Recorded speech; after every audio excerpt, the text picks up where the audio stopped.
لله رب العالمين والصلاة والسلام على رسوله الأمين وعلى آله وصحبه أجمعين أما بعد فأعوذ بالله من الشيطان الرجيم بسم الله الرحمن الرحيم أفغير دين الله يبغون وله أسلم من في السماوات والأرض طوعا وكرها وإليه يرجعون۔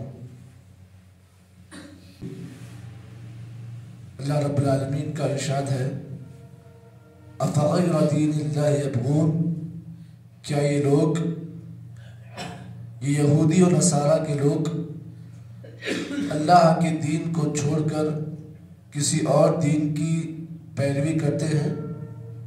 وَلَهُ أَسْلَمَ مَنْ فِي السَّمَاوَاتِ وَالْأَرْضِ، اور اس اللہ تعالیٰ کے لیے جو کچھ آسمانوں میں ہے اور جو کچھ زمین پر ہے، وہ ہر حالت میں اس اللہ کی فرما برداری کرتے ہیں۔ وَإِلَيْهِ يُرْجَعُونَ، اور ہر ایک کو اسی رب کی طرف دوبارہ لوٹ کر جانا ہے۔ اس آیت میں اللہ رب العالمین نے جو بات بیان کی وہ یہ ہے کہ جس طریقے سے اللہ تعالیٰ نے اس روئے زمین پر 1,00,000 سے زائد انبیاء کو بھیجا، اور ان انبیاء میں سے امام الانبیاء محمد صلی اللہ علیہ وسلم کو اللہ تعالیٰ نے آخری نبی اور آخری رسول بنایا، تو جس طریقے سے ہر مذہب کے ماننے والے کو اللہ کے نبی کی اتباع ضروری ہے، چاہے وہ یہودی ہو، چاہے وہ نصرانی ہو، چاہے وہ کسی اور مذہب کا ماننے والا کیوں نہ ہو، آخری نبی کے طور پر انہیں کی اتباع ہر ایک پر ضروری ہے۔ جس طریقے سے انبیاء میں صرف اللہ کے نبی کی اتباع ضروری ہے، وہیں پر تمام ادیان میں سب سے زیادہ جس مذہب کی اتباع کرنی ضروری ہے وہ دین اسلام ہے۔ اس آیت میں اللہ تعالیٰ کیا بتانا چاہ رہا ہے کہ جتنے انبیاء علیہ السلام ہیں ان تمام انبیاء کی اتباع میں سب سے زیادہ اللہ کے نبی کی اتباع ضروری ہے۔ اسی طریقے سے جتنے بھی دنیا میں ادیان ہیں، جتنے بھی مذہب ہیں، ان تمام مذاہب میں سب سے زیادہ جو مذہب جس کی اتباع کرنی ضروری ہے وہ دین اسلام ہے۔ یہ اللہ کا فضل ہے، یہ اللہ کا کرم ہے کہ اللہ رب العالمین نے مجھے اور آپ کو اسلام کی دولت سے بخشا۔ یہ اللہ کی بہت بڑی نعمت ہے۔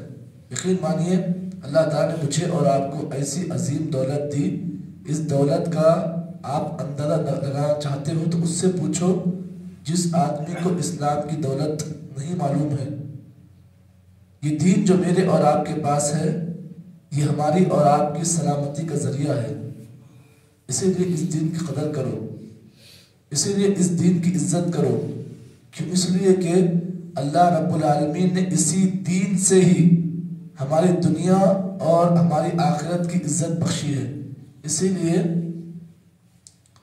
حضرت عمر بن خطاب رضی اللہ تعالیٰ عنہ کہا کرتے تھے کہ لوگوں اپنی دین کی عزت کرو، اپنی دین کی قدر کرو، کیونکہ ایک دن ایسا آئے گا، قیامت قریب ایک دن ایسا آئے گا کہ دین کا صرف نشان باقی رہے گا، صرف ٹائٹل باقی رہے گا، لیکن دین پر عمل کرنے والے بہت کم ہوں گے۔ اسی لیے حضرت عمر یہ بھی کہا کرتے تھے کہ لوگوں، اللہ رب العالمین نے ایک قوم کو اسلام کے ذریعے سے عزت بخشی ہے۔ فَعَدَّنَ اللَّهُ بِالْإِسْلام، اللہ نے اس قوم کو اسلام کے ذریعے عزت بخشی ہے۔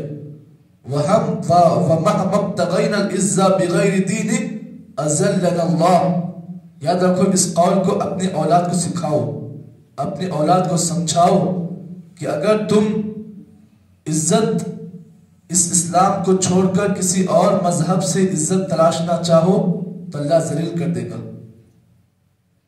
اگر اس مذہب کو چھوڑ کر اگر تم کسی اور مذہب کو اختیار کر کے یہ ثابت کرنا چاہتے ہو کہ اس مذہب کو ہم اختیار کر لیں گے تو عزت مل جائے گی، اللہ نے کہا اگر تم اسلام دین کو چھوڑ کر کسی اور مذہب کی اتباع کرنے لگ جاؤ تو یاد رکھو اذلنا اللہ، اللہ ذلیل کر دے گا۔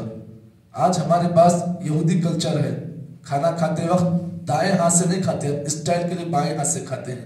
کیوں؟ اس لیے کہ دائیں ہاتھ سے کھائیں گے تو لوگ کمتر نگاہ سے دیکھیں گے۔ اسلام میں یہ بات بتائی گئی ہے کہ آپ کھانا کھاؤ تو اپنے ہاتھوں سے کھاؤ، ملا کر کھاؤ، اور یہودی کلچر کہتا ہے کہ نہیں، کھانا کھاؤ تو چمچے سے کھاؤ، کلچر ہے۔ اسلام کہتا ہے کہ کوئی بھی چیز اچھی ہو دائیں ہاتھ سے کرو، یہودی کلچر کہتا ہے کہ کوئی بھی کام کرو تو بائیں ہاتھ سے کرو، کلچر۔ تو آج ہم مسلمان جو ہے آہستہ آہستہ یہودیوں کی کلچر کو اپنا رہے ہیں اور اسلام کے کلچر کو ہم چھوڑ رہے ہیں۔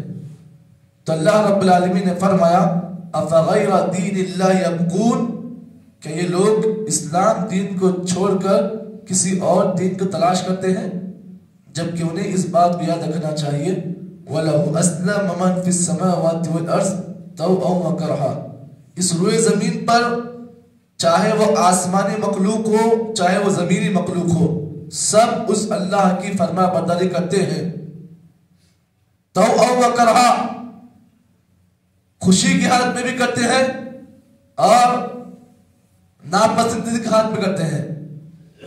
روئے زمین پر جتنی مخلوق ہے سب اللہ کی فرما برداری کرتے ہیں، چاہے وہ مخلوق آسمانی ہو یعنی فرشتے ہو، چاہے وہ مخلوق زمینی مخلوق ہو، چاہے وہ انسان ہو، سب کے سب اپنے رب کی اطاعت کرتے ہیں، رب کی فرما برداری کرتے ہیں۔ کیسے کرتے ہیں؟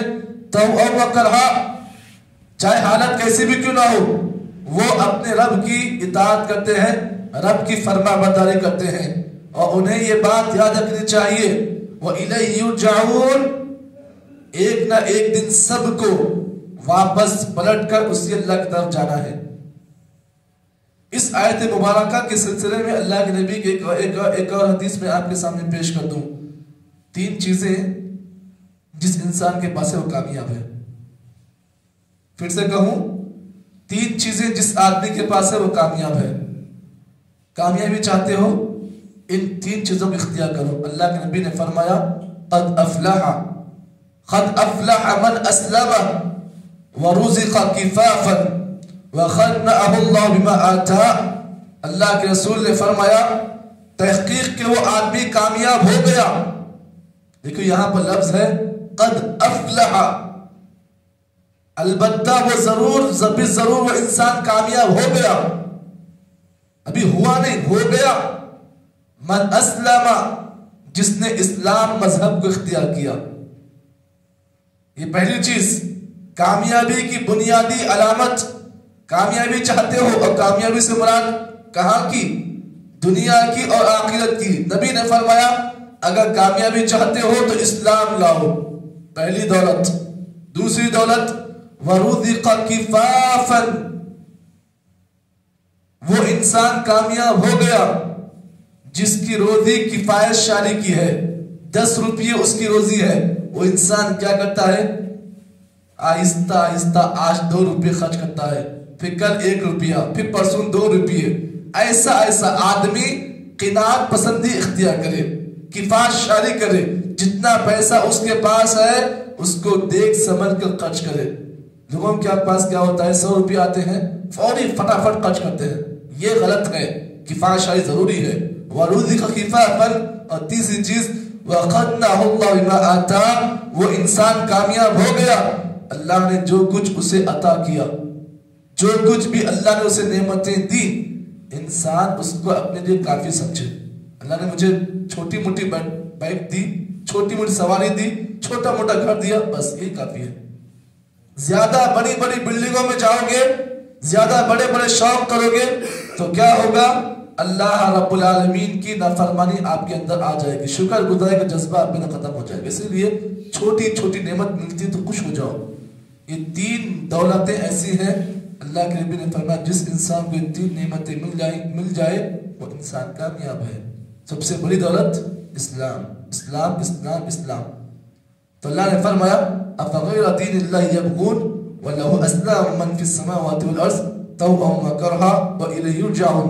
یہاں پر اس بات کو بھی جان لو، اس دنیا میں اگر کوئی انسان اسلام مذہب کو چھوڑ کر، اسلام دین کو چھوڑ کر کسی اور دین کی اتباع کرے گا، اسے یہ بات یاد رکھنی چاہیے۔ اللہ نے فرمایا وَمَنْ يَبْتَغِ غَيْرَ الْإِسْلَامِ دِينًا فَلَنْ يُقْبَلَ مِنْهُ وَهُوَ فِي الْآخِرَةِ لَمِنَ الْخَاسِرِينَ۔ اللہ رب العالمین نے فرمایا لوگوں سن لو، اس بات کو یاد رکھ لو، اپنے رب کے اس اعلان کو سن لو، وَمَن يَبْتَغِي غَيْرَ الْإِسْلَامِ دِينًا، جو کوئی انسان اسلام دین کو چھوڑ کر کسی اور مذہب کی اتباع کرتا ہے، فَلَن يُقْبَلَ مِنْ، اللہ نے فرمایا اللہ تعالیٰ اس کے اس مذہب کو قبول نہیں کرے گا، اس کے اس مذہب کو قبول نہیں کرے گا۔ وَهُوَ فِي الْآخِرَةِ لَمِنَ الْخَاسِرِينَ، اور ایسا شخص قیامت کے دن گھاٹا اٹھانے والوں میں سے ہوگا، نقصان والوں میں سے ہوگا۔